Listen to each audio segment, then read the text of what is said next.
پیغمبر صلی الله علیه و سلم در حق 6 روز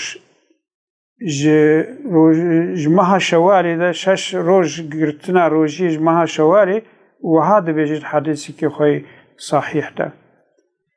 صيام رمضان ب10 شهر.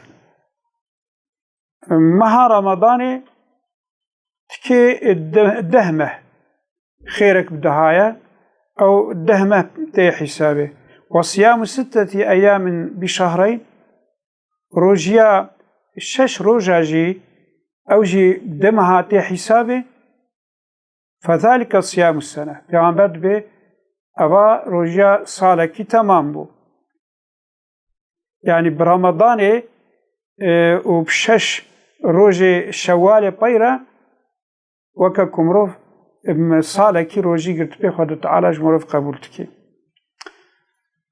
يا باشوا كو رمضان خلاص بو همان مروف دست روجيا شش شوالي بكي جانا مانع چه دبن فرصات اجداسي مروف درافي ancak وقتی که به تقسیم کردن لماه شوال 6 روزه ها مرد و مهدا 6 روزه خواب بگیری دی سوی خودی و خیری دده مروف عالم اسلامی ساقطنا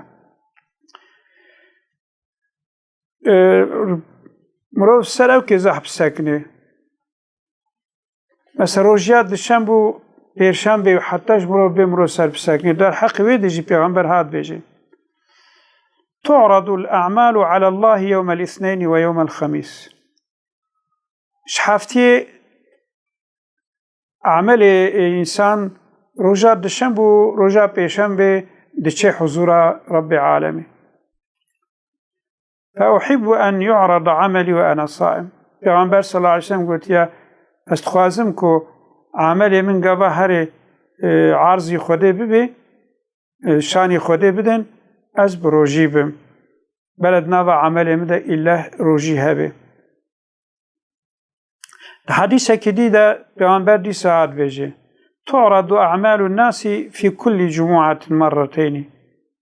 عمل إنسان ده هر جمعة ده دجار عرضي خدا دبه يوم الاثنين ويوم الخميس روجي الشنبو بيرشنبه فيغفر لكل مؤمن.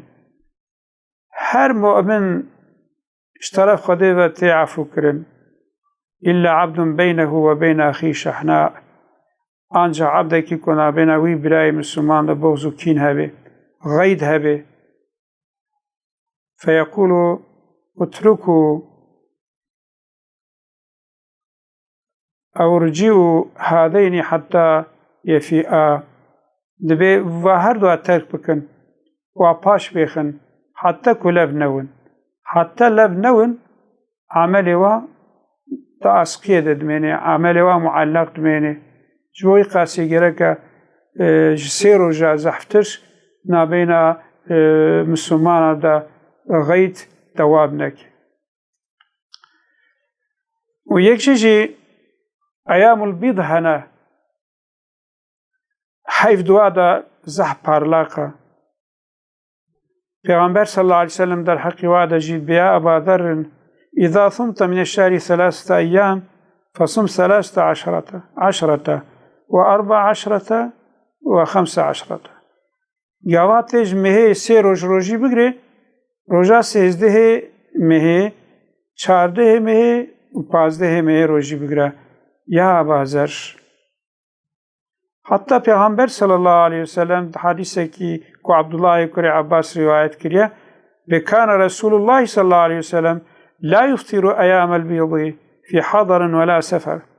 أيام البيض ند مال ند سفر ده پیغمبر صلى الله عليه وسلم دوادا ند فطري إلا روجيا وادقك يعني مها هايوي روجا 13 مه 14 مه 15 مه وقت مروف هر 3 روزه بگیری هر وقتی که مروف صلوات بروجیه رب عزت صيام و قیامه به مها مبارک شما توا قبول بکه.